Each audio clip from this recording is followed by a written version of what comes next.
వెన్నెల police station నుండి ఇంటికి వస్తూ ఉంటుంది. ఇంతలో అది చూసిన వరలక్ష్మి మాత్రం "ఏంటి వచ్చేసావా? సరే బాగా అలిసిపోయినట్టు ఉన్నావు వైష్ణవి. వెళ్లి ఫ్రెషప్ అయ్యి భోజనం తినేసి పడుకుందువు కానీ వేరంగా వెళ్ళు" అని చెప్పేసైతే అంటూ ఉంటుంది. ఆ మాటలు వినగానే అక్కడ ఉన్న వెన్నెల మాత్రం "సరేనమ్మా" అని చెప్పేసైతే వెళ్తూ ఉంటుంది.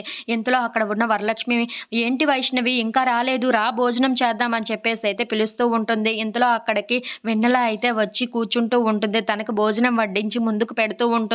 అది చూడగానే అక్కడ ఉన్న వెన్నెల మాత్రం ఆ భోజనాన్ని అలా చూస్తూ ఉండిపోతుంది.